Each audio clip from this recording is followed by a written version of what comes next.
Michael has left the chat once again. Well, he's gone. Let's talk some smack about it. He always wear pants, and that's annoying. I have to agree, Hey, actually. Hey! that's what it Whoa, was. Michael, you're actually here. We were not talking smack about how you always wear pants, even in 100-degree weather. I don't always wear pants. You Just always wear sometimes. pants. If you went swimming, you would wear pants. I I can't mean, confirm. maybe. Did you get a haircut? I did it myself. Really? What? All by I yourself? well, Jessica helped me out with the back, Okay, but that's pretty good though. That's more than I would do. When I Wait, got a haircut a little while ago, and the people they always miss the part that's like in the back. It's the part where like your hair on the top starts going forward towards your face, and the hair at the top starts going down. So like it's bye, always that Jessica. middle area, and they always miss it consistently. So I always have to like go into the bathroom and just surgically like find all of those hairs and get scissors. It's frustrating. Although Hey, Michael, where's your TV? it's over there. I don't see it in the chat. It looks like your TV is missing. Sorry. Okay, I think we're ready. all right, but yeah, I don't know. I was just talking about my hair, so which is I know luxurious right now. I, uh, wow, Michael, I like your shirt. I You got into guys, hats. I'm Hey, wearing he hat. wears the hat. This says Shroot Farms on it. Fruit Farms. Hey, that's cool. Wow. All right, let's do this. Okay. Well, welcome everyone again to this podcast that has a name, but we're not going to acknowledge the name, even though we've written down a name. I am Josh, and I am once again joined by Michael and JT. Today we are going to continue our conversation about anything and everything. I can see JC through video, so I can see he's just shrugging. I don't know why he's doing that. It's definitely not a Oh, thing I'm that I listening. did while we were starting this up. Alright, so JC, you were telling us how you recently changed the garbage disposal in your sink. Not not changed. We installed a new one. Oh, So when we moved into our house, it did not have one, and we have a double sink.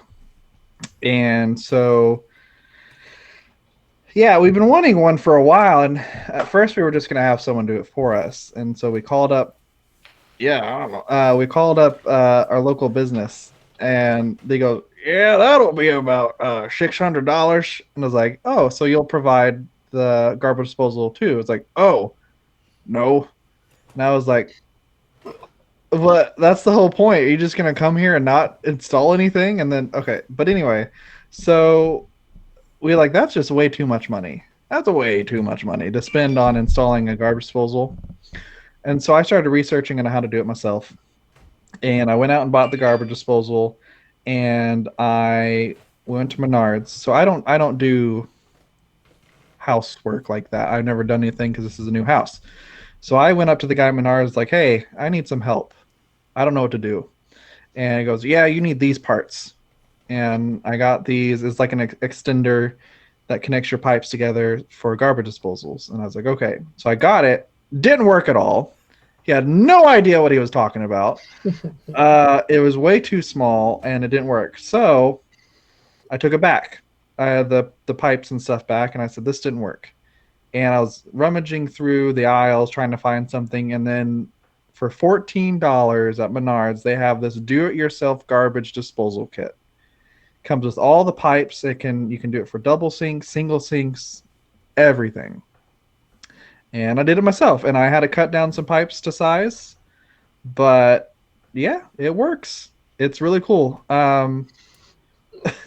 And honestly, I don't know why he was going to charge $600 because it's probably 1 hour of work total that I did. Oh, well, Uh, and all I had to do was cut some pipes down to size and fit everything to where it needed to go.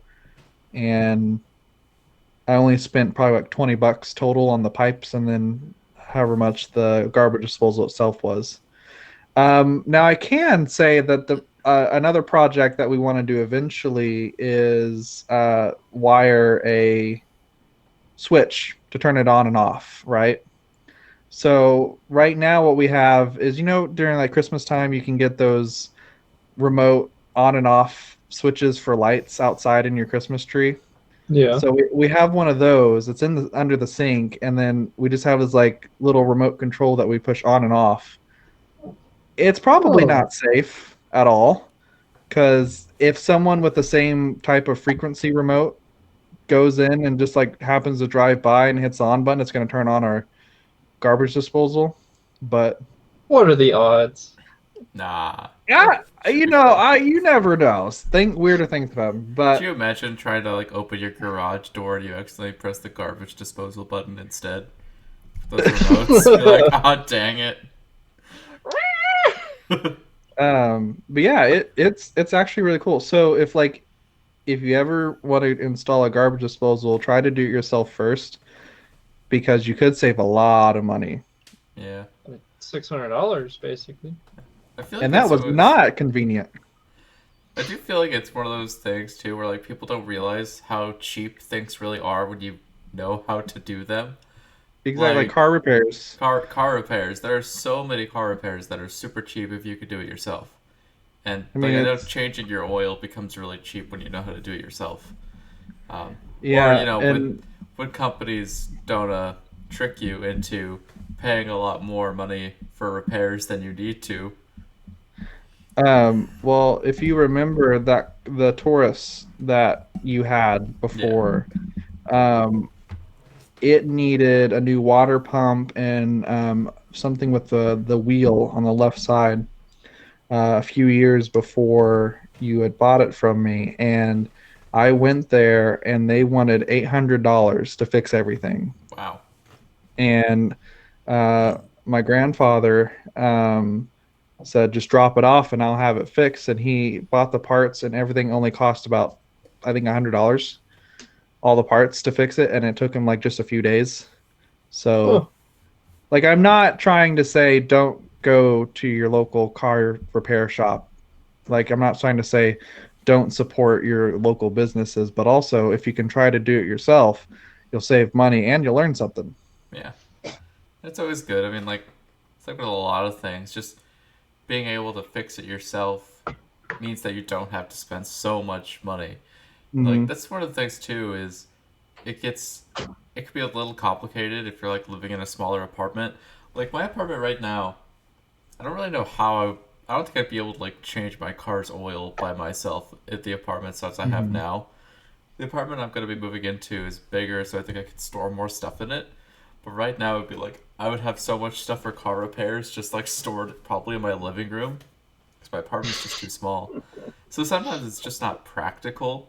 It's just like it's more money, but it makes more sense to just do that. And luckily, most places I've had change my oil, they'll only charge like $80, which is pricey, Wait, but what? it's not the worst. $80. What? Oh, wait, no, it's sorry. I get other things changed too, and then it's Oh, 80. Yeah, What sorry. else do you get changed? Your brakes? Yeah, Eighty occasionally. dollars? Although No, that what? does What's lead to $80? that does lead. Okay, actually, I have a funny story about this. Yeah, we're gonna circle back to this. We're gonna. I'm not dropping that. No, I need the because number of your repair guy because he is overcharging you. $80? oh, What are they trust me, I'm changing? not going to this repair guy anymore because they definitely were overcharging me. So what happened was that this repair guy in Muncie, I took my car to get my oil changed. They charged me $80. They did the fluids and all those works and stuff. So $8 fee, and then they notify me, hey, your brakes, they're like brake fluids leaking, and I'm like, well, that sucks. And they're like, yeah, so you're gonna have to get that fixed. And I'm like, well, can you guys fix it? Because my car, I don't really want to have to drive somewhere with bad brakes. I don't want to crash. And they're like, yeah, we can fix it. So what turned out was like there was like a brake line that was broken and they had to replace it. I think they had like replaced the whole line, or maybe it was like the left side or something. I'm unfortunately not very up and knowing about how cars work. But from what I could tell, they had to replace the brake lines, and then they were like, "All right, it's all good, go on." And then a few days later, I brake again, and my car is shaking still, and I'm like, "Okay, so my brakes are not fixed." And so I take it back to the place, and they're like, "Oh yeah, your rotors are going out." And it's like, "Okay, how did you guys not notice that?" And they're like, "Well, you said you were in a hurry," and I was like, "No, I did not."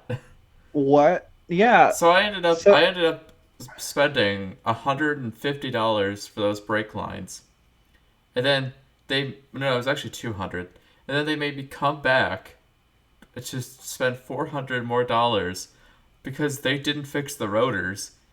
And they were just like, "Oh, we didn't notice. We must have overlooked it." I'm like, "How do you overlook that when you're fixing the brakes? Also, you should have Yeah. test drove it. Like, you didn't test drive it?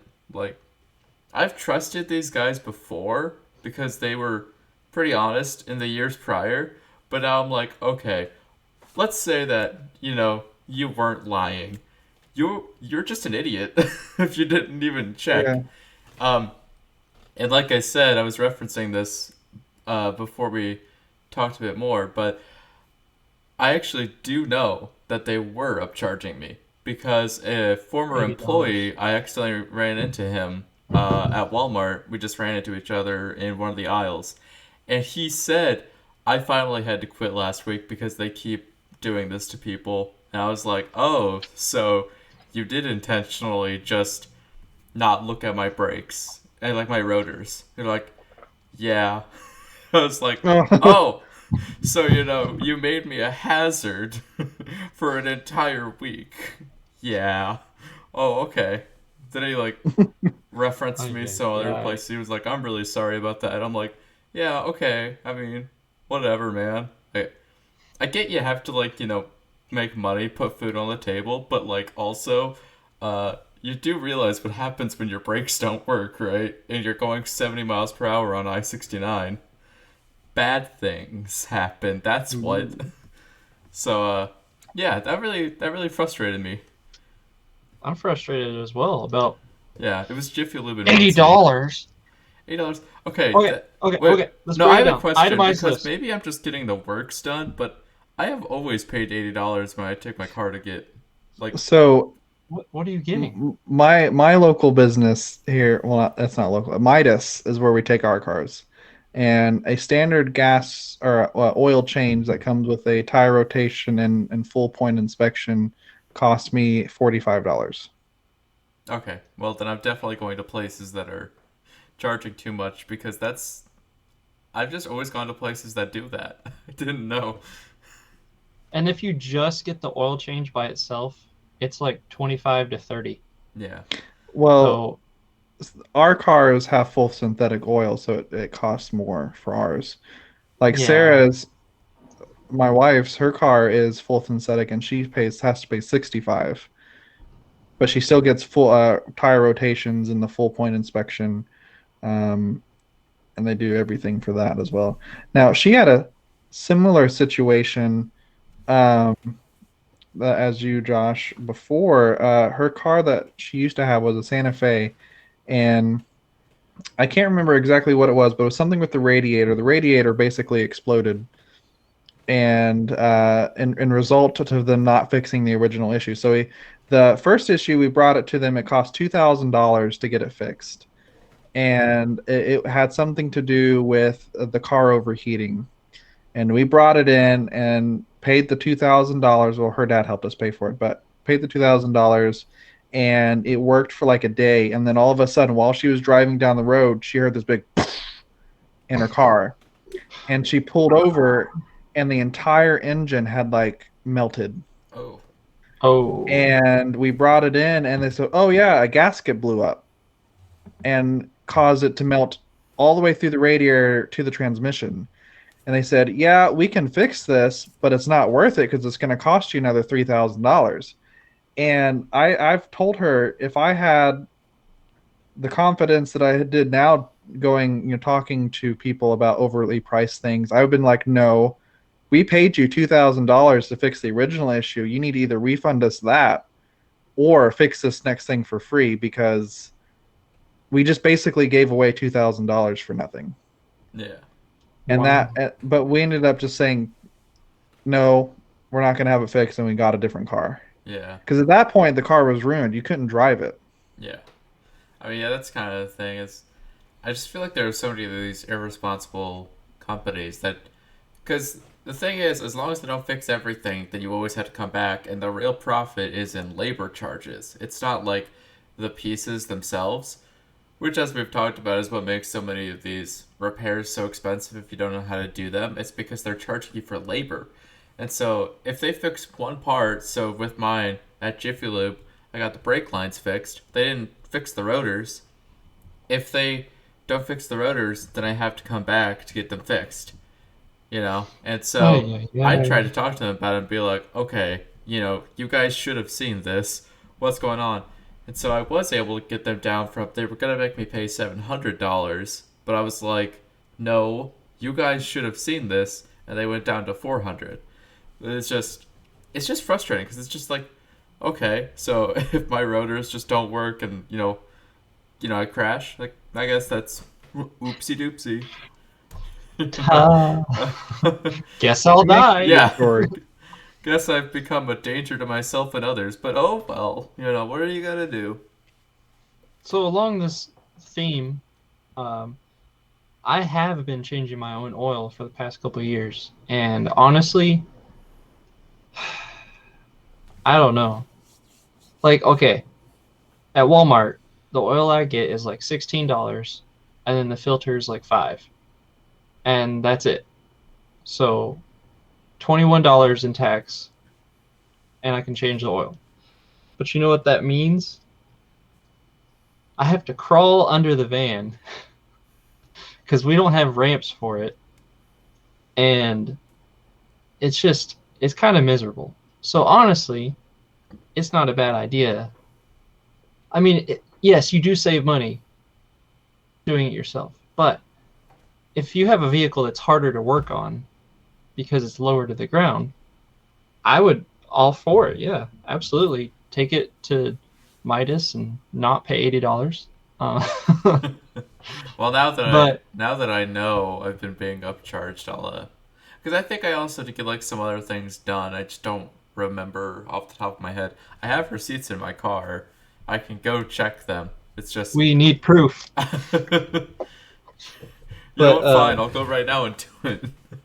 but my truck is high enough in the air that it's not at all difficult. So it's just kind of like a whoop, whoop, whoop, whoop. Yeah. Okay, I think I could not probably exactly. crawl under my like Mercury Mariner without much trouble. I Oh, just dude, yeah, Yeah, I mean, like, that one's not absolutely. hard. I mean, I could probably do so many repairs. Like, oh god, when I had the Taurus, so before the Taurus's transmission went out in, like, January, I had, uh, so I was driving, and there's, like, the stoplight, and there's a car beside me, and then, it goes green, and we're both going, and my car just starts going, gung, gung, gung, gung, gung, gung, gung, gung, gung, and I was just like, man, this guy's car sure is bad. And then he turned, and the noise was still there, and I was like, oh no, it's my car. And so I pull over, and my exhaust pipe is on the ground. Like, the front part of it is literally dragging on the road, and I'm just like, well, that's not supposed to happen. And so, It's like, I fine. did what I could. All I could really do was, tried to, like, put it just back on the thing and, like, push it in a bit. Like, just try to, like, level it. And then I drove, and then it fell again. Was it And, like, hot? luckily, I was able to. And I made sure to roll down my windows because I'm not stupid.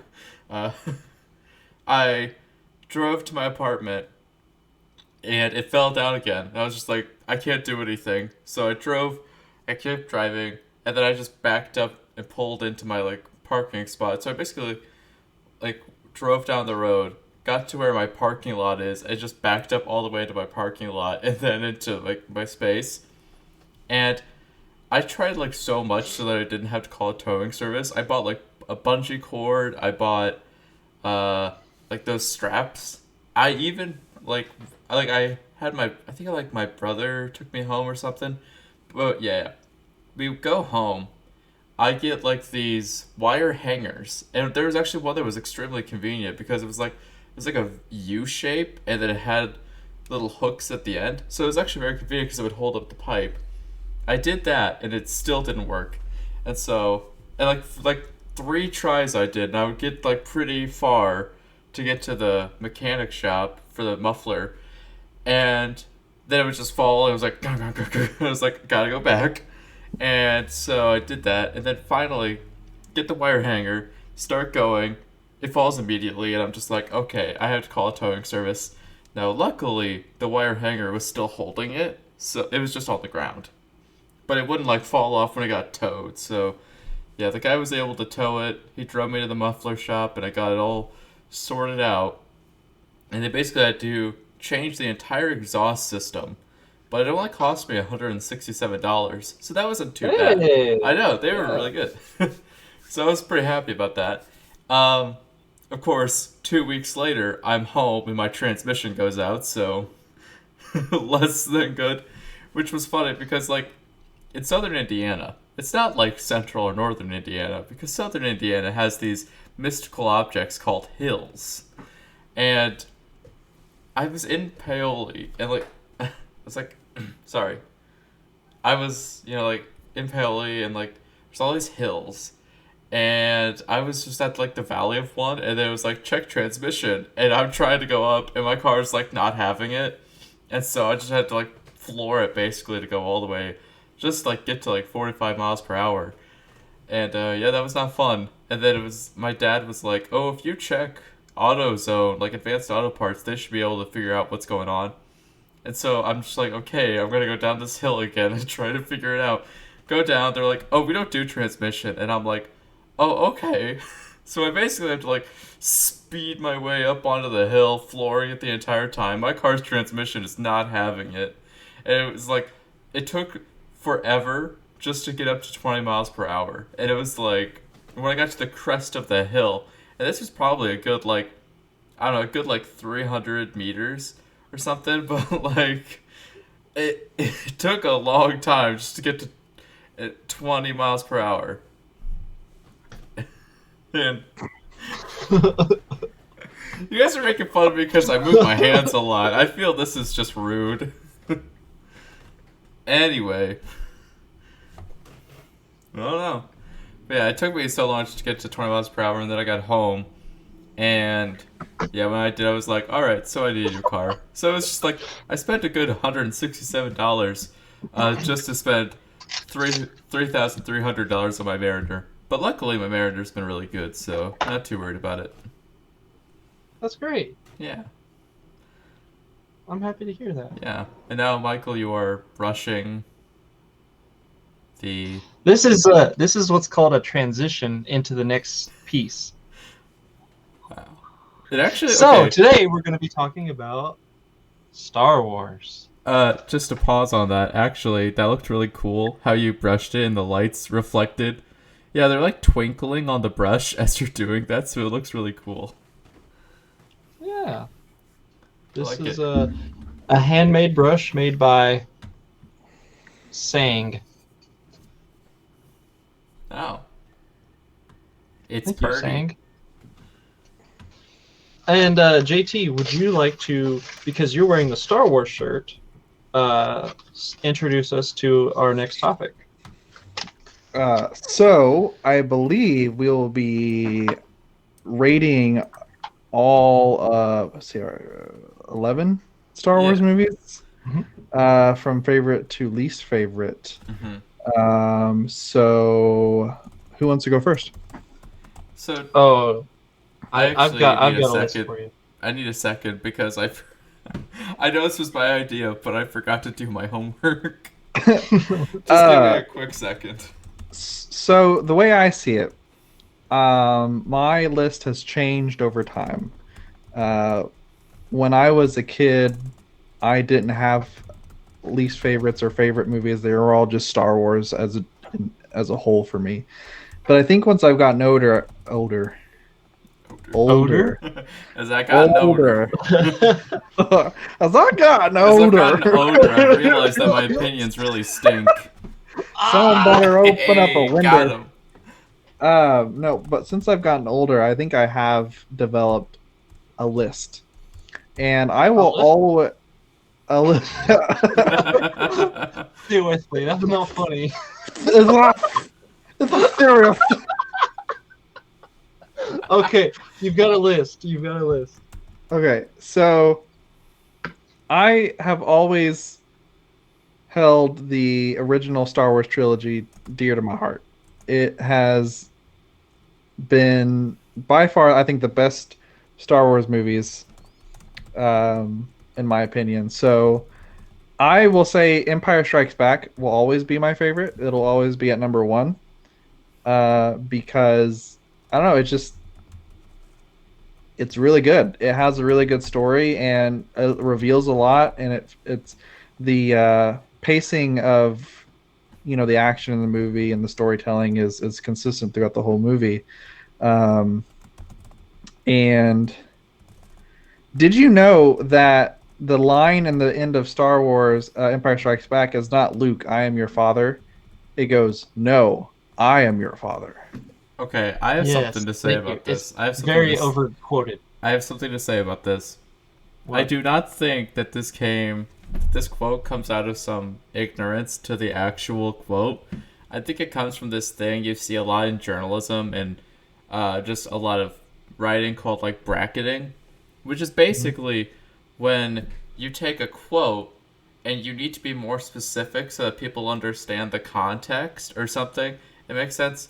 So like if you were trying to say um like quoting this person, he needs to do this thing by Monday. In order to make it more clear, you could say Brady needs to do this thing by Monday, and you would just bracket it. But you bracket it because the the audience needs to know that that's not exactly what the person said, but Brady is the person being referred to when the quote refers to he. So I think that this is a situation of bracketing when people say Luke, I am your father, instead of no, I am your father. And I hate this trivia. No. I think it's a problem with media, with the shows.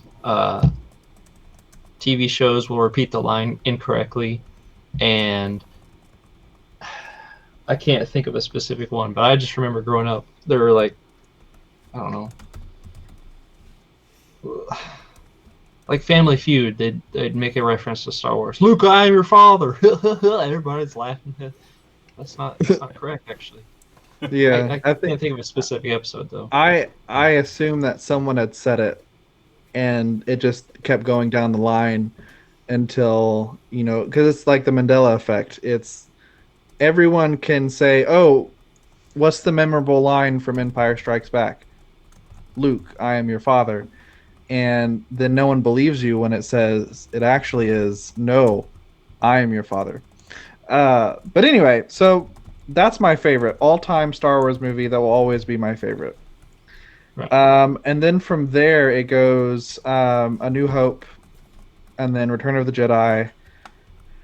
Uh, and to kind of talk about the original Star Wars trilogy, it was a really good story in itself. I believe honestly, if they would have just left it the three movies, it would have been a continuous masterpiece throughout all time. But I think George Lucas felt pressure to continue the story by going back and giving us the backstory of Anakin Skywalker and Darth Vader. And my favorite meme of all time is for Star Wars related is like someone goes, they really need to give a backstory on Darth Vader, like do a Darth Vader movie, and someone goes, that's episode 1 through 3. Because that's the entire series is like a backstory on Anakin Skywalker. Um, Now, a lot of people hate episodes 1 through 3. I don't exactly like them, but I don't hate them. I feel like they are important to get a better understanding of the original trilogy because you do get to learn how Darth Vader came to light. You get to learn about the Empire and stuff like that. So I do think they are important, but I do believe it overly used CGI to tell the story, and I feel like it would have been better if they would have continued to use puppets. I really do, because when they CGI'd Yoda, no, they used a puppet Yoda for the first episode one. In the original movie, if you watch the original one that came out in theaters, it was a puppet Yoda, but it was a completely different puppet Yoda than the puppet Yoda from the original trilogy, and it's like Right. noticeably different. It's ridiculous.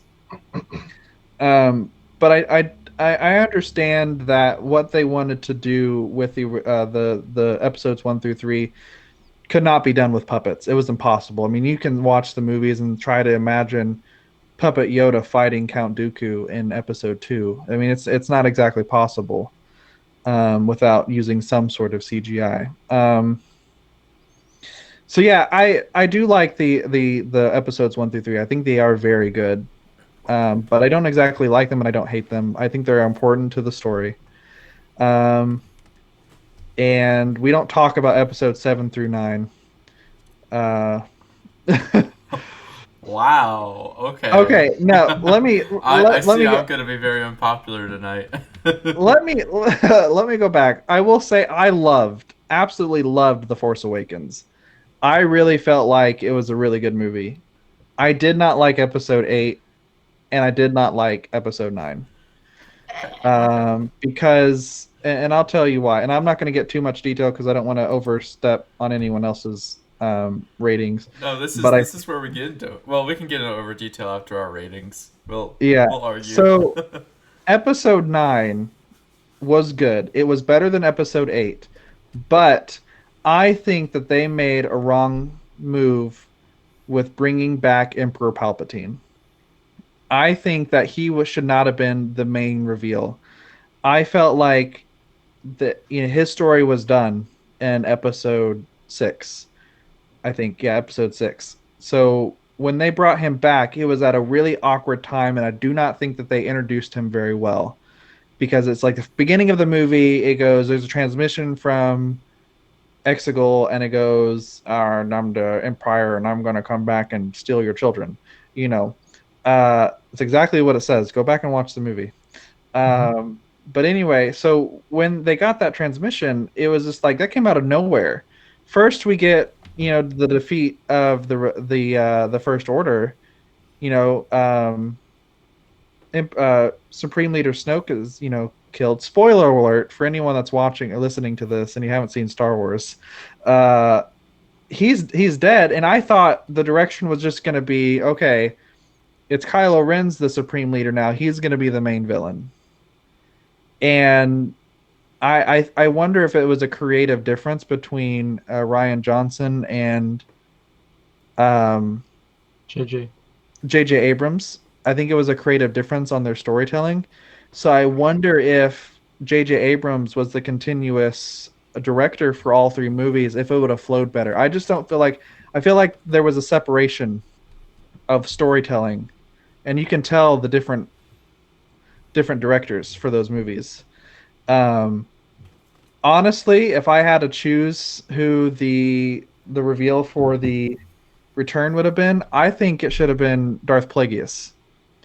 I think it could have been a really big reveal because he's cheated, like he taught Emperor Palpatine how to cheat death.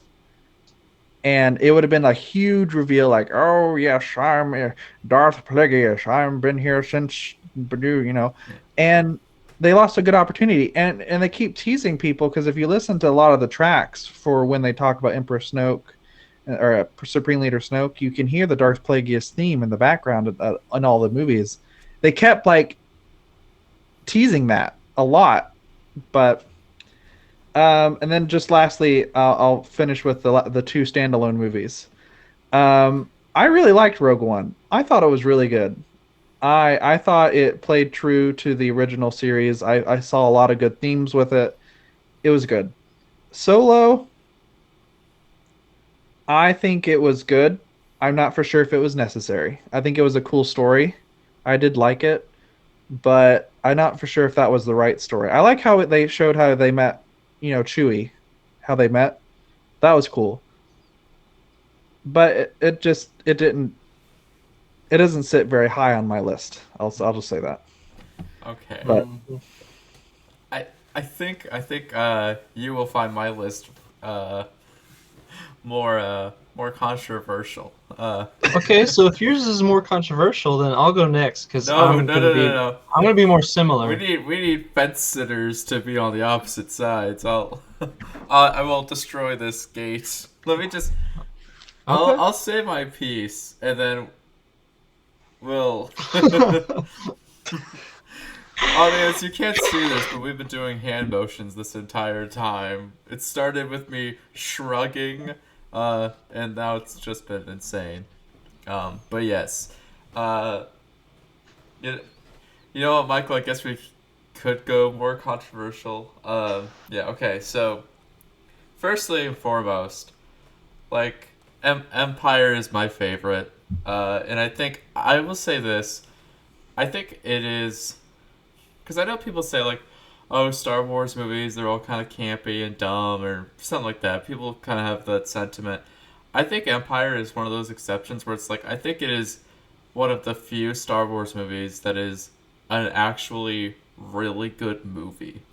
Like, not just a good Star Wars movie, but a good movie. And I think it's the best in the saga. And so I really like it a lot. It's my favorite. and And one of not the just. things Oh, I was just gonna say, one of the things that Star Wars did that was really good is like if you look at movies that have sequels, it's really hard for a sequel to be better than the first one that released. And I think Empire Strikes Back does that very well. It is better than A New Hope, yeah. in my opinion. Go ahead. I Sorry. agree. And yeah, and then my second favorite. Here we're getting into controversy. My second favorite, the one I think is the second best, is Revenge of the Sith. It is an actually good movie. Um, I, it's not as good as Empire Strikes Back because there is still wooden acting and there's still some dumb stuff that doesn't need to be there. But I do think it's really good. There's a lot of subtlety and a lot of interesting nods that really make the movie. And one of my favorite things was there's actually this channel called Cinema Wins, and they go over all of the really good things about Revenge of the Sith. And one of the things is how a lot of the first act, like first um, piece of the movie, which is the ship. Yeah, like they're infiltrating General Grievous's ship. They're getting on there. It really foreshadows how the rest of the entire movie is gonna go, and has this really critical point that changes Anakin's thinking. And there's a part where, Chancellor Palpatine says, he's too dangerous to be left alive, and then it's bookended when Mace Windu says that Emperor Palpatine is too dangerous to be left alive. And what's so interesting about that is because Palpatine, this entire movie, is saying the Jedi and the Sith are the same. So Anakin is now seeing, oh, they're. It's kind of just a way of like showing they're the same in what they're gonna do. They're gonna kill those who they think are too dangerous to be left alive, which is very interesting. And then also there's the whole opera house scene where he's talking about Plagueis, and I absolutely love it. It is so good, and I love the like mental gymnastics that Plagueis goes through the entire not Plagueis, Palpatine when he's talking about Plagueis, because like you see so many points when like Palpatine's trying to say something and Anakin's not buying it, so he has to like go off a different angle, and it's so interesting. I absolutely love that scene. Um, and so here's number three, The Force Awakens. I really like it. I think it is derivative, but I think that it's better than A New Hope. I think it's way better paced. I love New Hope, and I'm really glad that it was made, but it's so boring. I get so bored by that movie. And that's just how I feel about it. But I love Force Awakens, and it makes me sad because I love Force Awakens, and I think I told my brother this and some other friends, but like I have never seen a movie series like the sequel trilogy where I absolutely love the characters, but I cannot stand the plot because it's just so annoying. And like Force Awakens, I think it was perfect, and then it just got worse and worse, and it was it's so frustrating. But then my fourth favorite, Return of the Jedi. I think it's a really great ending to the series. I think it's really exciting. I think it's funny. I think it's heartwarming. I absolutely just love the Luke versus Vader and then Vader turning. You know, I like all those pieces. It works really well. I like the weird awkwardness of like Endor, and I really enjoy when like one of my favorite parts is just like how just funny and campy Star Wars can be. It's like that one scene when Han's like, "Oh, you love him, don't you?" And Leia's like, "Well, of course I do." And he's like, "All right, I won't get in the way." She's like, "He's my brother," and he's like, "Wait a minute." You can just like see in his eyes like flashbacks to when Leia kissed Luke. Like, hold on. it's like it's like Family Guy said. It's like I'm from Alderaan. It's basically the Alabama of the galaxy. but yeah. So then I think my next one's probably Rogue One. I think Rogue One is just really good, really well paced. I like the characters. I not just the not just K2. I actually like most of the characters. Um, yeah, and then probably honestly probably Solo. I was not expecting to really care that much about Solo, but I actually really liked it. And I will also just say this: the soundtrack is so good. The soundtrack absolutely, sorry, the soundtrack absolutely slaps. Like it is amazing. I love it. And then I would say probably A New Hope is the next one. I you really like it. Birthed Star Wars into into being. So that's great. I just I personally find it a little bit boring. I think the opening is boring, and I honestly I know that people will say this is heresy, but I think the Death Star battle goes on for way too long, and I think it's kind of a big foreshadowing for how George Lucas will make scenes longer than they need to be. And I honestly get a bit sleepy eyed. And it's just, I don't think it's as tense as it should be. Maybe it's because I've watched this movie like probably like 15 times or more in my life, so I might just be like, ugh, TikTok, Well, let's get done with this. But yeah. Well, that's just how I imagine feel. putting yourself in the theater seat when it first released. Well, yeah. Yeah, I, yeah. Well, I'm just saying, like today, our movies are a lot different today, but back then, this was probably whoa. You know what I mean? yeah. Like this was like the most action sci-fi that anyone has ever seen. Um, Oh, but yeah, yeah. I agree. I Yeah. agree with what you're saying. But yeah, I'll say like at least the ending is kind of exciting, and not like the weird shenanigans that C-3PO and R2-D2 go through for like 10 minutes. That scene, I almost want to skip it because it's so annoying. Um, but yeah, so the next one on my list is I think I have it. Yeah, it's Rise of Skywalker. I think this one. I feel like Rise of Skywalker is one of those things where it's like it had so much of what the ending should be, but it totally trips up on itself all the time, and it's so frustrating. And it's like, again, they make the characters really lovable. I really enjoy them. It's just such a weird plot, and I don't get it. I've I think I like it, but at other times I'm just frustrated. And yeah, so just going through it really quick. The next one is Attack of the Clones. I don't think Attack of the Clones is that bad. I think people hate it way more than it deserves to be hated. It's dumb, it's campy, it's awkward, but like I think that's fine. It's really not that bad of a movie, and it's definitely not worse than the Phantom Menace. The the Phantom Menace only has one thing going for it, and it's the final like duel, but that does not save the movie. Like I think Attack of the Clones is more consistently good, and I also really enjoy Obi Wan's like like detective work. I really enjoy that. And I will say, I think Attack of the Clones works best if you think of it as the first movie in the prequel trilogy, because you see these two like hotheads, Obi-Wan and Anakin, like kind of trying to like basically it feels basically like a dick measuring contest the entire movie between them, and then they have to like humble themselves and work together, and you get that in the next movie. And luckily, we do have a kind of second movie in this. If you think Clone Wars as the first movie, we do have, well, Attack of the Clones is the first movie. We do have Clone Wars, like that entire series, as like the quote unquote second movie, and then the third one would be Revenge of the Sith. And I think that those three work together really well. And then I'm saying Last Jedi is under that.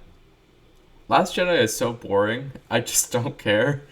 It's so, and they also just have weird messaging. It's like we go from like really, really boring and slow paced chase scene to, hey, did you know that rich people sell weapons to the government? The government buys that? To, okay, we ended space horse slavery and the children are free for like 30 minutes. Except they won't be once the rich people take them back. We didn't do anything at all. And at the end of the movie, they break them out. The children are... Well, they didn't even break the children out. They broke the space horses out. There's these children that are slaves. And they break the horses out. And they're like, oh, we made them hurt. I'm like, you barely inconvenienced them. Like, this is space, Finn. This is space. What you basically did was, like, took the dog out onto the backyard and he, like, shit on the sidewalk. Like, ooh, we made him hurt. You didn't do shit. And you didn't even save the children. The worst one is Phantom Menace, but goddamn, Last Jedi just makes me so mad. Oh, and also, if you remember at the end of The Last Jedi, you see this kid walk out and like use the Force to grab a broom. What were they planning to do with that? Like, why was that I given thought he to was us? going to be the main hero of the last movie or something. Like, he was going to be the big reveal. What's so annoying is, oh my god, that entire, like, casino planet just makes me so mad. Like, it's completely useless. I hate it. I absolutely hate it. And, like, I think one of the things is, like, I think both directors had an idea for, like, a trilogy, but Disney was like, no, we just won't have a plan, and you guys should just try your best to make it work together. I think they should have had one person. And I think what happened was that J.J. Abrams was, like, trying to course correct in the 9th movie, and then while doing that, like, finish off his vision. So, like, I do think that Palpatine was built up, and I actually think it was good. And I may be biased because I was calling Rey Palpatine in 2015. Nobody believed me, but I was right.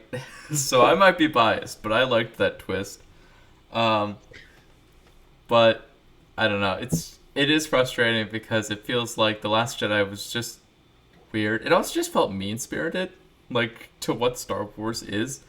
Like, there's a good way to deconstruct, like, a story, but Last Jedi just kind of felt like, hey, what if everything you loved, what if it's bad, actually? It's like one of those, like, you know, video essay YouTubers that's just completely, like, contrarian, and they're just like, this thing you like, it's bad, actually. And I'm like, okay, well, sorry. Oh, that reminds me. Are we including the Mandalorian in this? We can talk about Mandalorian after our list, but Okay. Michael, I would like to hear yours before we get into more. Okay. This? I feel bad because you put on a stormtrooper helmet and I'm not recording video. I just but I did like it. Okay. This is a stormtrooper helmet. You're right. You know how it's really cool that it has one eye? Two eyes. You know what I don't like about the First Order? It's like one big eye visor thing. Yeah. What is that all about? That's the dumbest design I've ever seen in my entire life. That is so stupid. This is perfection. I feel like Why would the First Order take money, resources? They're building a new government, a new army, the First Order. Okay? First Order of business for the First Order. Let's read it. I feel And they like I still want to can't like shoot. look up what the first order Yeah. stormtroopers They look get- like now because they weren't that bad. They gave them Hey. more vision, and they still I mean, their can't eyes see. their Like, eyes they are used to- bigger, and they have like a W for like their mouths, but like I don't know. It looks so dumb. It definitely looks But- more simple. I think they were going for simplistic because the first order, they don't have time. They don't have like graphic artists that can like make good costumes. They got to be like, guys, we're on the fringes here. We don't have the money and resources anymore. We Why only do have they even trillions have and trillions armor? of dollars to pay our quadrillions of people. We don't have enough. If they have blasters that can shoot through the armor in one hit, what's the point of the armor? I mean, the Resistance and the Rebellion never wore armor because Exactly. they understood. How And come They may they not have been won. able to afford armor, but still. I'm So- making this theory up right now. My theory is that cloth is actually extremely like invulnerable, and it's actually really great armor, and like steel and all that stuff is actually really terrible because that seems to be true in the Star Wars universe. like the Empire is so like cheap that they're just throwing on like steel, and the stormtroopers are like, "What is this nonsense? Give me like cloth. I want to wear silk. Damn it!" Like when like Princess Leia was like in the bikini in, like Jabba's palace, that was actually she was perfectly safe. Like it's like you may say, oh, she was being sexed up and scantily clad. No. Jabba just really wanted her to be safe, and he knows that in the Star Wars universe, putting somebody in like silky clothes is basically protecting them forever, because apparently stormtroopers who have all this steel and stuff, that doesn't do shit. That doesn't do anything. It's so stupid. Okay. The best movie in all of Star Wars is Star Wars. And You the mean real like Star a New Wars Hope? was No, the literally. friends we made along the way. When in 1977, the movie that came out into theaters was called Star Wars. Yes. Yes, we gave it a new name in 1999 when we brought out Episode 1. So then we had to give it a name, Episode 4, and then a subtitle, A New Hope. That's cool. That's fine. Star Well, Wars is my favorite. When? Actually, didn't they not have episodes until they decided to do 1 through 3? Wasn't it just Star Wars: A New Hope, Empire Strikes Back, and then Return of the Jedi? It was and then never they- called A New Hope Yeah. until Well, I meant- 1999. I think I you're meant- right, JC. It was Star Wars, and then Empire Strikes Back, and then Return of the Jedi. But Right. yeah, they didn't actually say episode 4, 5, and 6 until they Right. decided to do 1 through 3. So yeah, 99 when they brought out 1, that's when they start calling it episodes, which was kind of a cool thing because it's like, okay, this is 1, and now they're calling Star Wars 4, so we're getting 2 movies after this. Yeah. So that was cool. What if they But- just stopped at 1 and like, oh, it flopped. Now we can't do the other 2. We'll never know. It's like 2 But- and 3 are just like these legendary pieces. Everyone's like, God, what would have happened in 2 and 3? And then they finally come out with 2 and 3. Everyone's like, oh, this sucks. Never mind. It's kind of like Half-Life 3. If you're familiar with the Valve, they made excellent video games. Half-Life, very good. Half-Life 2, the best ever. Half-Life 3, it's never going to come out. Didn't they? I feel like they made some teaser like a year ago that got people excited, and then they're like, "Oh yeah, it's not Half-Life 3, guys," and everyone was so mad. They made a VR game. Yeah, that was it. I was like, "That's just mean." Like, Thank. I'm glad you spent time making this instead of. Anyway. instead of what people actually wanted. It was like I can't remember. This is a couple years ago, but it was like when, like Diablo was like being released, and they instead of like I Yes. think it was like some game, they released it on mobile, and there was this one guy that was like, "Hey, I just have a question. Is this an out of season April Fool's Day joke?" And the guy's like on stage, he's like, no. So we're opening these doors to more people, and it's like that's not what anybody was asking for. That was I saw that clip. Yeah, It was very cringe. But the guy had a legitimate point. Like nobody wants that game on your phone. yeah. Nobody. So now my reason for why I think Star Wars was the best movie ever, until they called it A New Hope in '99, which I still like it regardless of whatever you want to call it. I like how it just tells a story in such an interesting, simple way, where it really most of the film doesn't rely on action. A lot of the film relies on um, just the scenery. You really get a sense of hopelessness on Tatooine. You really get a sense of um, just like Luke is really coming out to a brand new world he's never seen before in his life when he uh, leaves Tatooine. Like with Rey, they kind of did that because like Rey was on Tatooine, or no, what was it, Jafar? Jafar. Yeah, Ray was on Jafar, you know. And I really hated episode 4 when the Empire destroyed the planet of Aladdin. He was like, "You may fire when ready." No, not the planet of Aladdin. Oh my! Jafar. So, um, the Jakku. Jakku, thank you. Terrible When name. Whatever. when Rey left Jakku, it was like I kind of get the feeling of, wow, she's going into a whole brand new world she's never seen. But I really didn't care. Like, who are you? I don't know. Do you say that to anyone when they're like in a new world, Michael? They finally found something new, and you're just like, God, I don't care. Not with Luke. No. Somebody's like lived in the country all their life, and then they go to like a city, and they're like, oh my God, these buildings are huge, and you're like, I do not care. Do not talk to me. Who are you? I didn't know there was this much green in the whole galaxy. Michael be like, shut up. So, Luke, I don't just the movie really got it for me because it just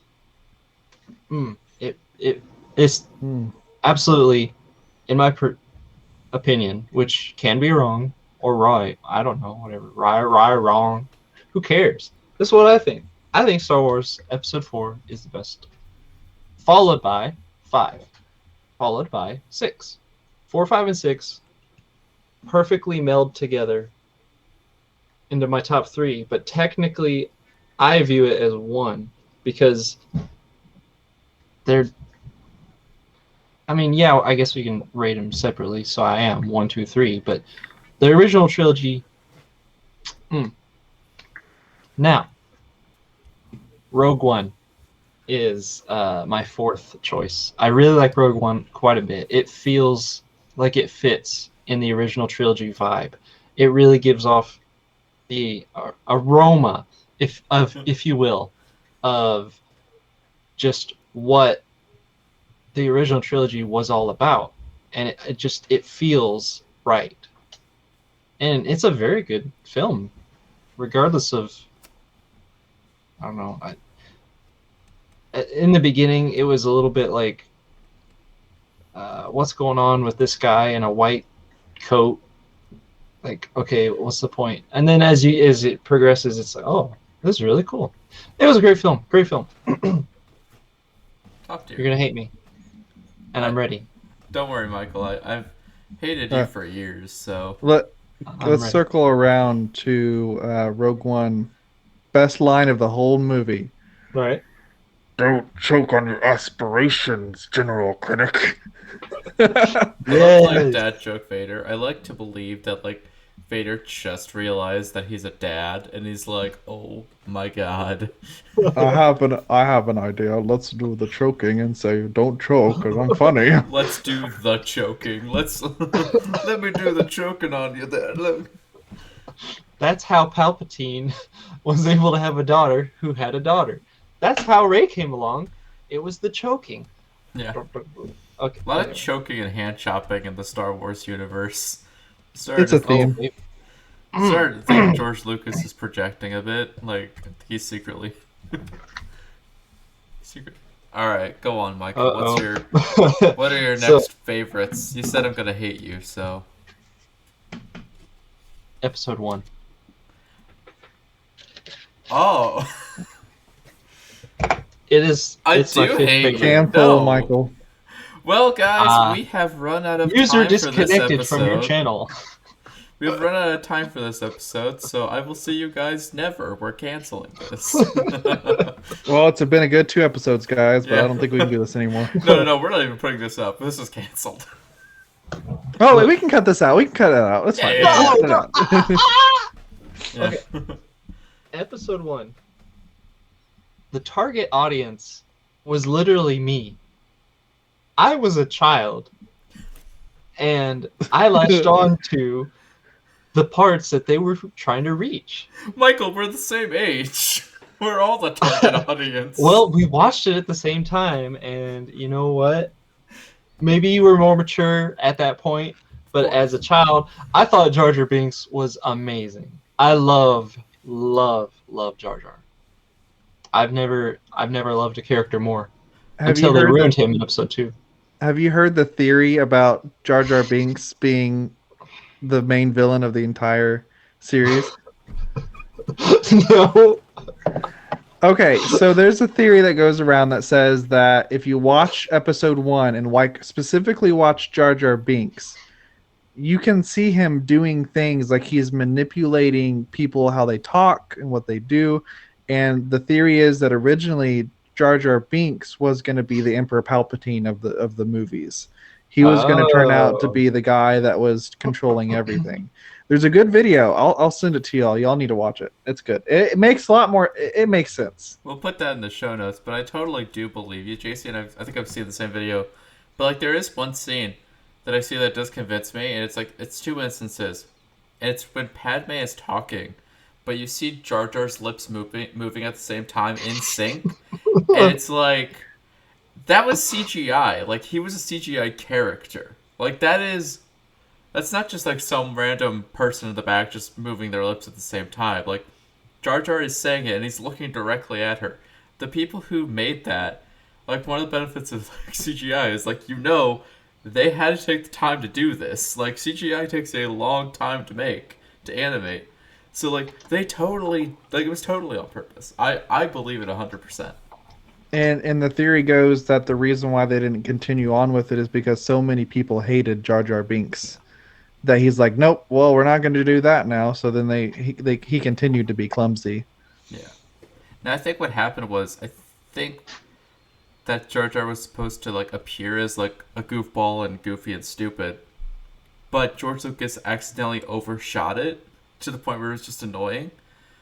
Like, honestly, the first scene with Jar Jar is really not that bad. I think it's honestly once they get to like, in my opinion, I know Michael says he loves Jar Jar, so I'll be kinder. But in my opinion, once they go into like the fish world, the bubbles and stuff, I think that's where it started to just break down for me, and I didn't like it anymore. But I think originally, from what I've heard and what I can understand, it seems like they were just trying to build up Jar Jar as this kind of like goofy guy that like you wouldn't expect to be like the mastermind behind all of this because he's an idiot. What's he gonna do? He's clumsy, he's stupid. So it makes sense. And then I think when they like backtracked, they had to like add Count Dooku, which makes absolutely no sense because in the movie he's like, "Yes, my master, but I'm also working against you." Excuse me. But he's like, "I'm working against Palpatine, but I'm also working with Palpatine, and then I'm going to be betrayed when Palpatine betrays me." I'm like, doesn't make any sense. But yeah. Go on, Michael. Your next movie. I'm looking at a list of things Jar Jar has done to upset the fans. Number 13 on the list is opening his mouth. So episode 1 for me was really, really good because I loved seeing the progression of just how the Jedi get stuck on Tatooine. It's like a quest, and they're trying to go through. It feels like the pacing of a video game, and they're trying to go through all the steps they need to get back home. And they're doing side quests along the way, which is, to me, feels like a video game. Mm-hmm. Am I wrong? I don't know. Probably. So, I loved it. I love how, I don't know, it starts the new prequels pretty well, and Jar Jar is really good. I did not like Jar Jar in episode 2, especially when he gave emergency powers to the Sith Lord. But episode 2 would be my next movie, and then 3, and then... So you thought it got worse as the trilogy kept going. You didn't like 3 as much as 2 as much as 1 then? It's kind of the same thing as the original trilogy. They're kind of like bundled together, but I guess to rate them, yeah. I did like the first the best. And then 2 is really good. I like the Detective Obi-Wan. That was really cool. I like the big arena battle. I wish that was longer. Then Han Solo, or Solo. Then 7, 8, and 9. Or actually, no, 7, 9, 8. Oh, so you liked 9 better than 8.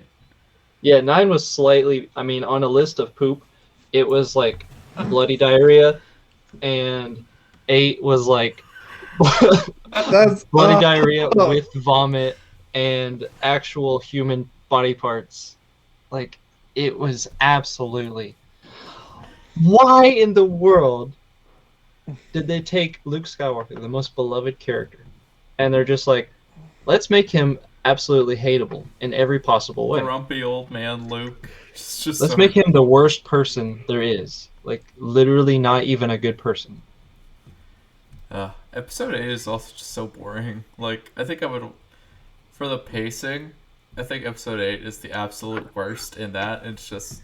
Pacing's awful. Although also, I must say, like, I know we've talked about, like, the sequel so much. I think it kind of is so interesting how, like, there's just so much hate lobbied at the sequels because they just make themselves so hateable with how unplanned they were.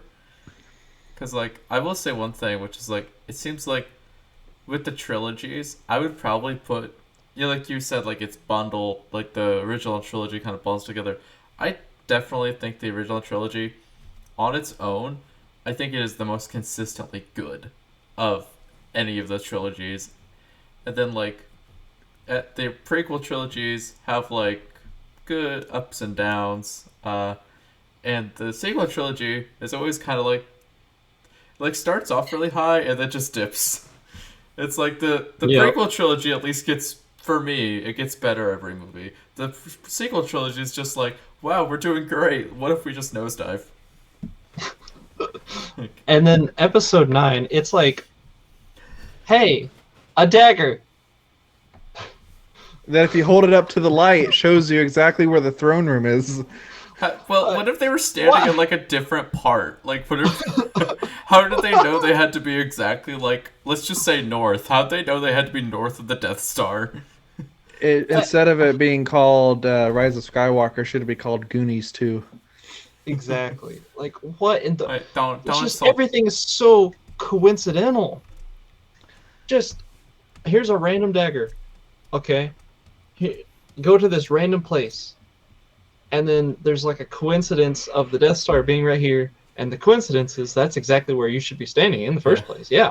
So actually, it's really good that the Death Star landed right there, and the events that preceded this were they blew up the Death Star and it fell down there. That was really good because if they didn't, this wouldn't work. And not to mention how they meet all those stormtrooper like refugee like ex stormtroopers like Finn, and they're like, yeah, we were children when the Empire took us, and Finn's like, wow, that's really horrible. You know, I was a child as well, taken by the Empire. Anyway, let's go laughing Also, along as we slaughter billions of people who were taken from their homes as children. I'm like Finn, that wait, like your entire character arc is like based on like realizing like that you're all children and you've been manipulated, and now you're just like, all right, killing all these stormtroopers who weren't. do you remember Billy D. Williams in that Rise of Skywalker? The very last scene of the movie, he sits down with that ex-stormtrooper woman. I can't remember what her name is. Yeah. And he goes, "I never knew my parents." And then he goes, "Well, maybe I can help you find them." I always thought that meant that he was her father for some reason. I thought that was the implication. Was it not? I thought so, but also I was kind of like, why was that necessary?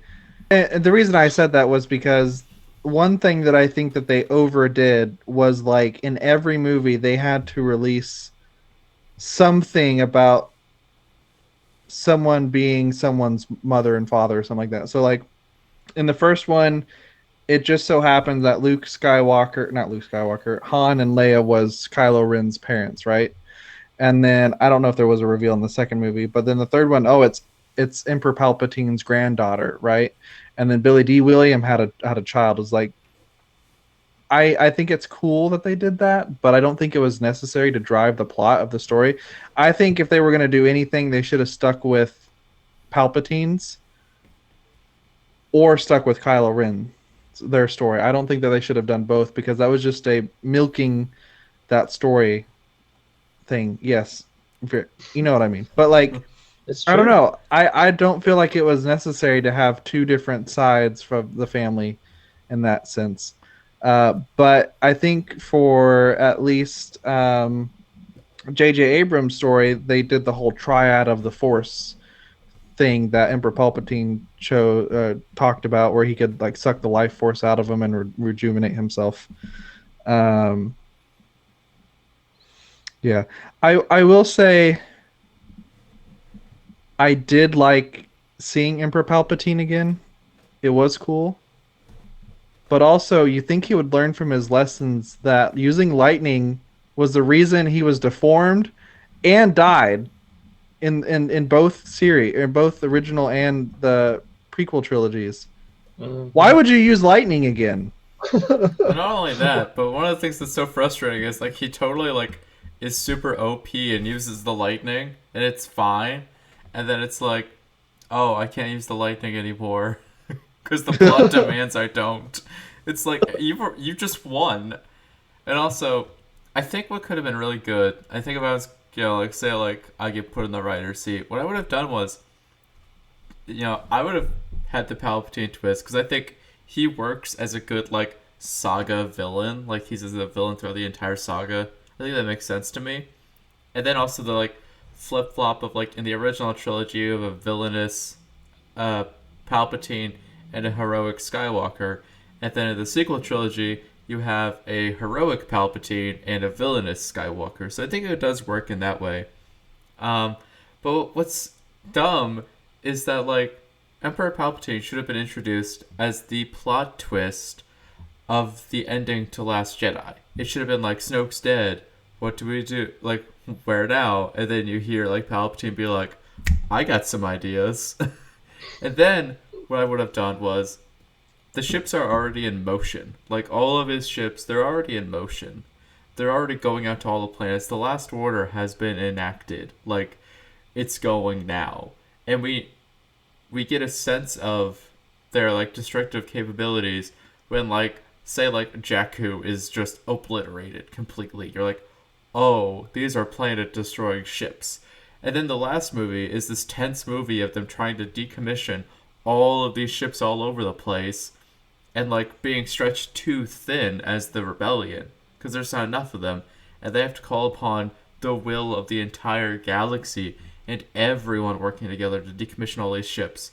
And not instead, they did this like Avengers scene that wasn't as good as the portal scene from Endgame.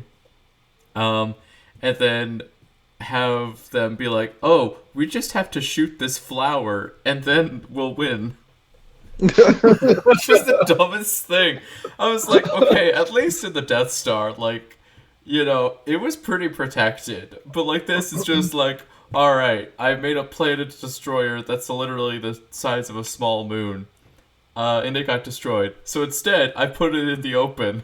Nope. Maybe he just thought, like, nobody will think to destroy it. They'll be like, that probably doesn't matter. Like, it didn't make any sense. So frustrating. And I'm just so confused about how did Palpatine. how did Palpable. palpable Palpable. how did he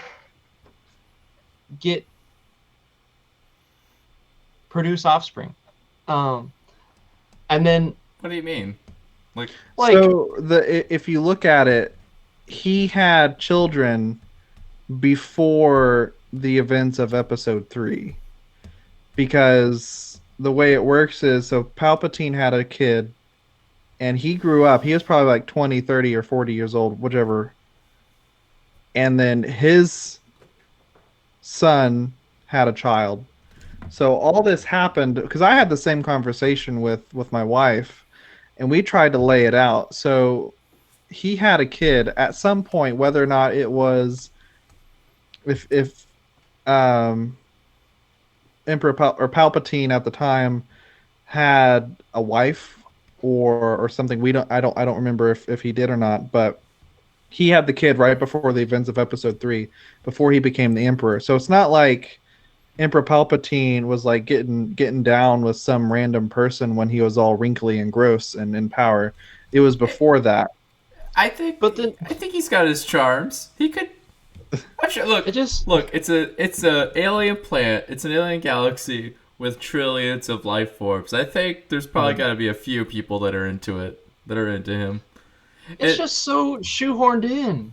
Like, remember how we never once showed you even a little bit of, at all, Palpatine having any interest in anybody besides Anakin? Well, it turns out he did. He had some interest in somebody besides Anakin. Yeah, so I think what happened is, like, you have Episode 3, and then I think Luke is like 20, a little younger than 20 in A New Hope. And so 6 years passed between A New Hope and The Return of the Jedi, I think. That's 3 years. 3 years, okay. So that's 23 years.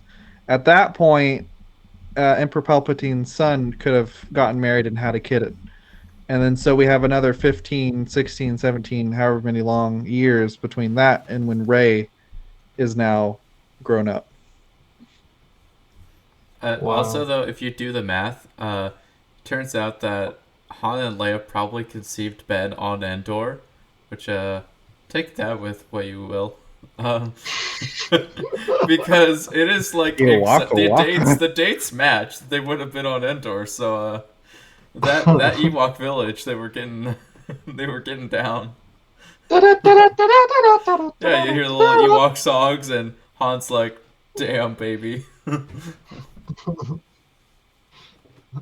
Well, that's just imagine like Force Ghost Obi-Wan just be like, "Hey Han, Leia, just wanted to congratulate." Oh God! And he fades his color, but he doesn't exactly go away, so he's still watching. His eyes remain. Oh yeah, oh yeah. But can we all agree? While we may have different lists and we may have different opinions about Star Wars, can we all agree that it has been a very excellent and wonderful piece of art that we have all been able to enjoy in different ways, but very much the same?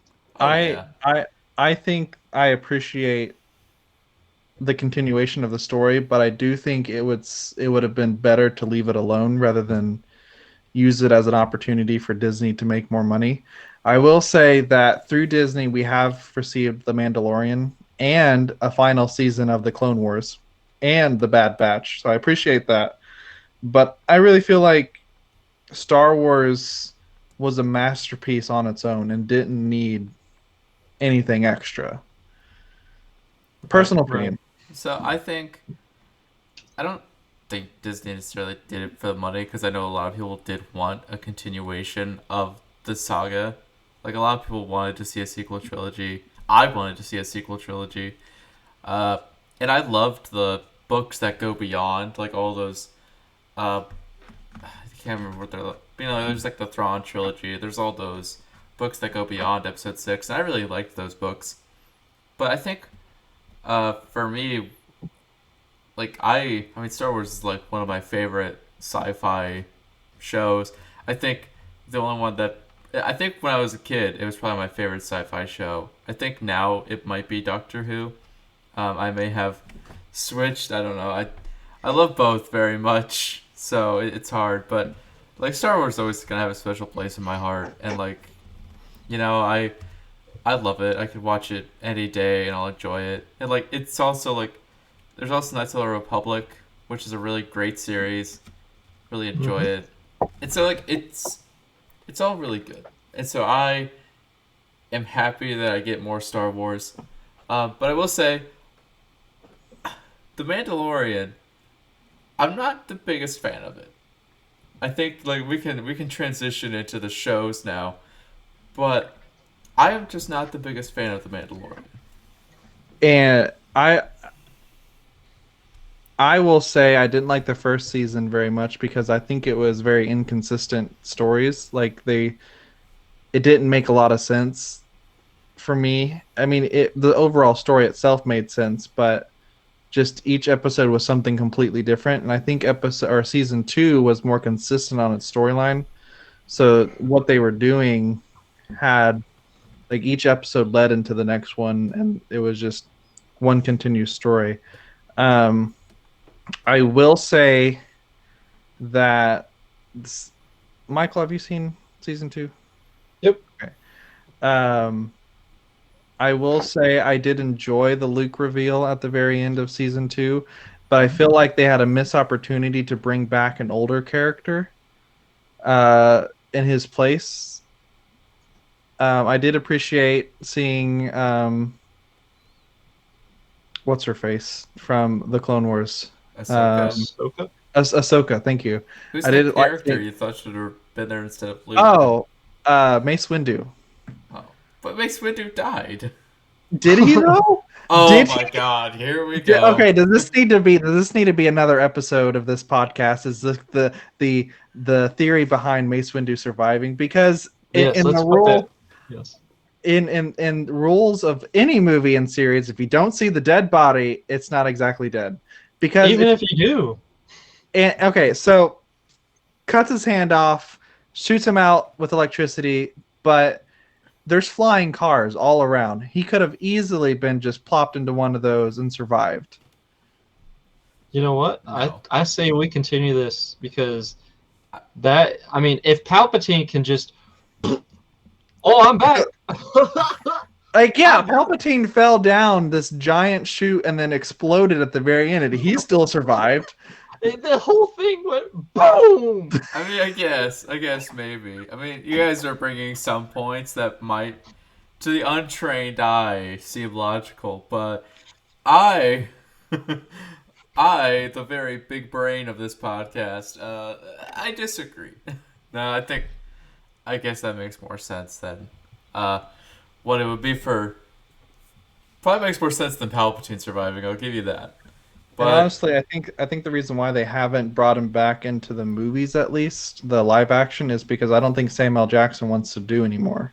yeah, but yeah, I don't know. I thought he was up for it. Like I thought he'd be down to do something else. Like Mm-hmm. I don't know, maybe. But I will say, the thing that just annoys me about the Mandalorian. Sorry, the thing that just annoys me about the Mandalorian is how it feels like the characters just have like amnesia about all of the events that they've lived through in the past 20 years.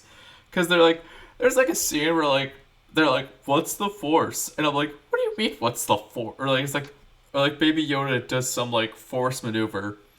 And like, Queel is like, the Force. Now, this I've heard rumors of. I'm like, what are you talking about? You were literally a part. You were like, you lived through the Clone Wars. Like, you knew Jedi.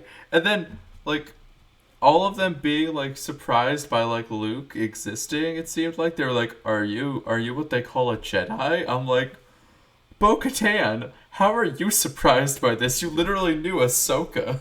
Like, how are you at all surprised by this, what they call Jedi? I'm like, it's frustrating. And it's also like, it's like the Force and the Jedi are extremely well known. And like, it's so frustrating because like in episode 1, I'll cite episode 1, there's plenty of scenes where they literally mock Jedi for like they're on Tatooine, this backwater planet, and I can't remember his name, the flying wing dude. Uh Gon- Watto. Gonzo. Yeah, we'll call him Gonzo because I can't remember his name. Okay, Gonzo's better. Yeah. It's Watto, but Yeah. Watto, that's it. Gonzo. Guanzo. Watto. Gonzo Oscar. literally mocks Qui-Gon for thinking that he could like fool him, but he's like, "You think I've never heard of a Jedi before?" It's like it's very clear that they are a well-known thing in the galaxy, and like in all Star Wars material around, everyone in the galaxy knows what Jedi are, and then suddenly in this show, everyone's like, "What the heck is a Force?" It would be like if you went to like, say like, so it would be like if you went to like France, and they're like, a church, Christianity. And now this I've heard rumors of. It's like, what do you mean? What do you mean you've heard rumors of? You guys literally, your iconic thing is the cathedral of like Notre Dame. Of course you know. Of course you know what this is. It's frustrating. Wow. They do it a lot, and it just annoys me. And it feels like they want to make the Force more mysterious, but they're just not doing it in a really good way. And I'm just like, it just feels like it just breaks a lot of like the canon to me. And I don't really, Yeah. I don't know.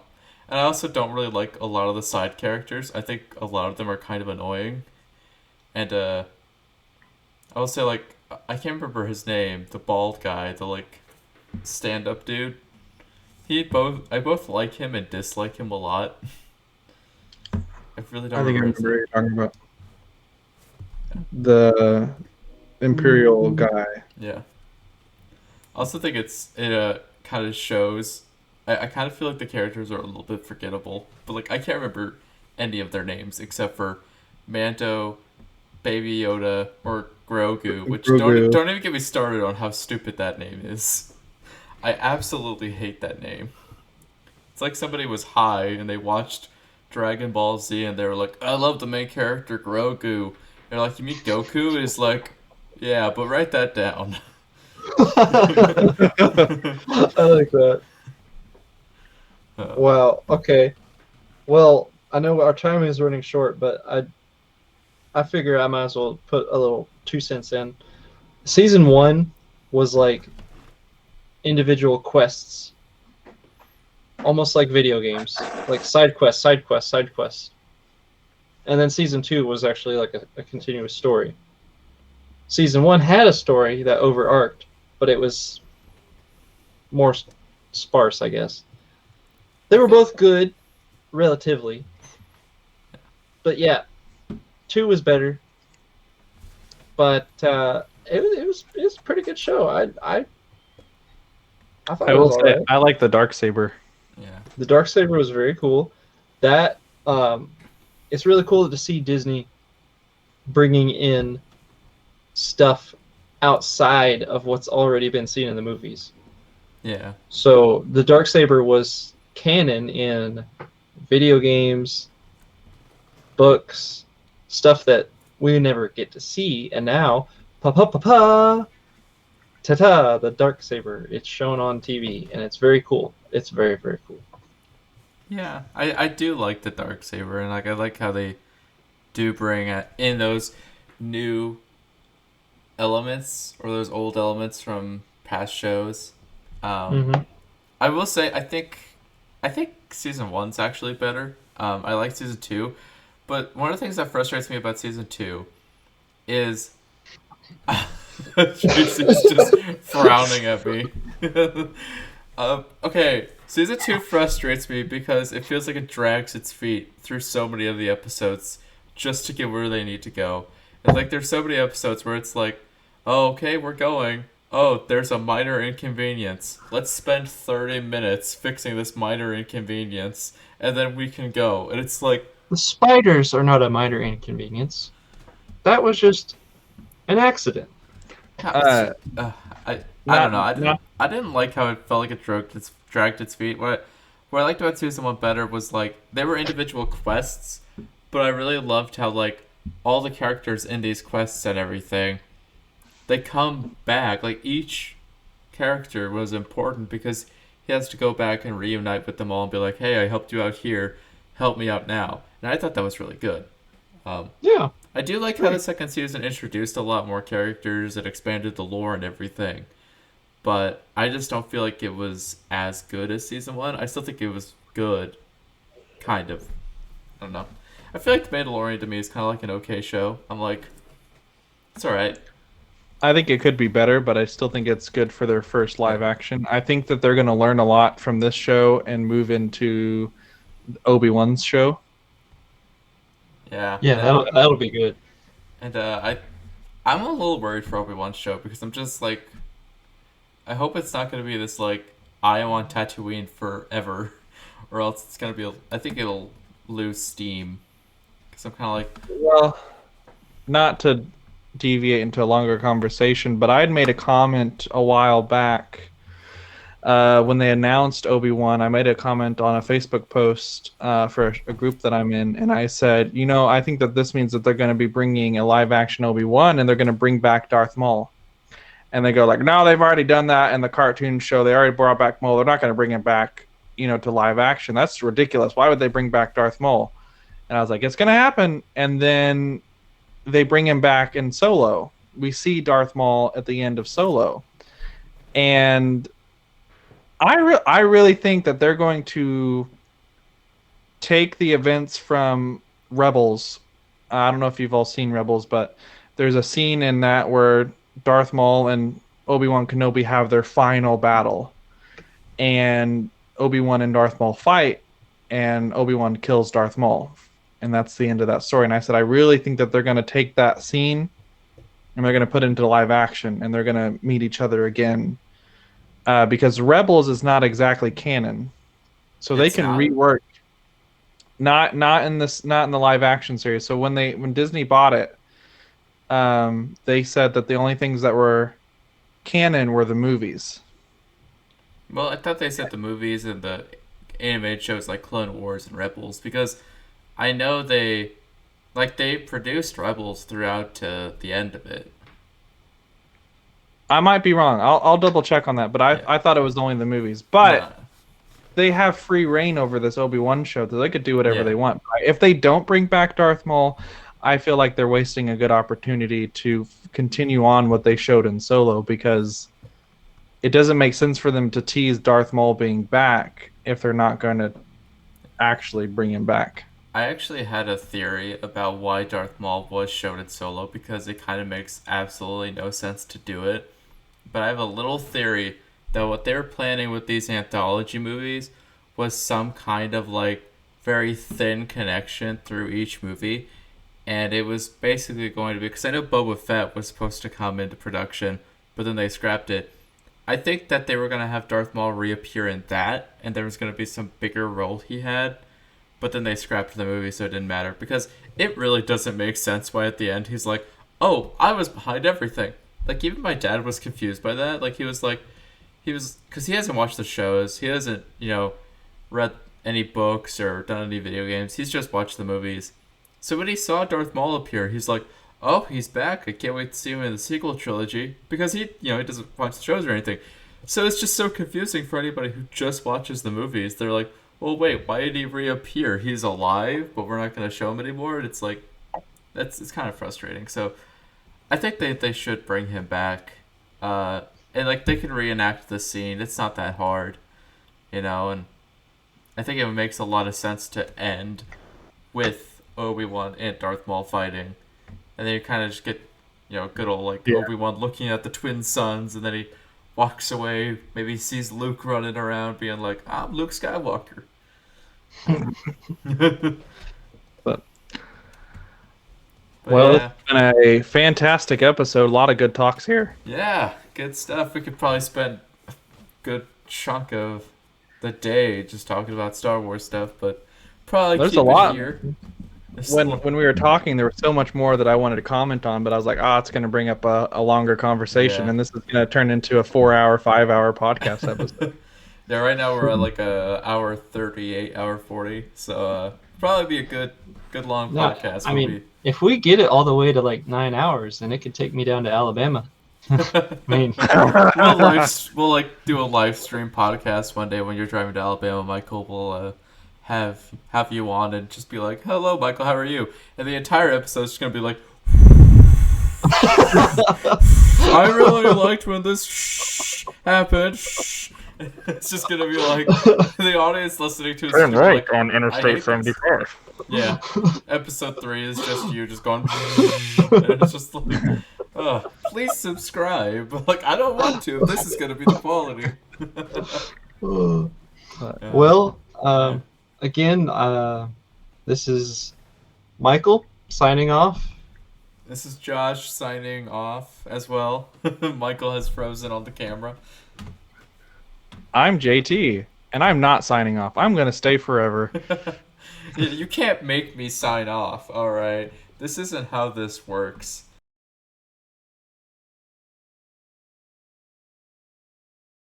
I was like, what is he doing?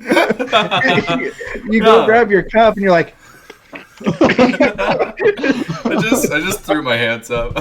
So, I don't know. I don't know. Wow. I thought it would be funny, and it was. I didn't have any reason to do it. I just it's like you went to go grab your cup. You're like, I don't know what's in here. it could be anything. We don't. It could literally be anything. Wow. Wow, beautiful. I'm not screen recording, but I wish I was because the things you're doing. Oh, that drives a man wild. Like this. I was trying to do like those hands when you like just throw your hands out like my people. Let's go. But instead I just looked like I was shrugging.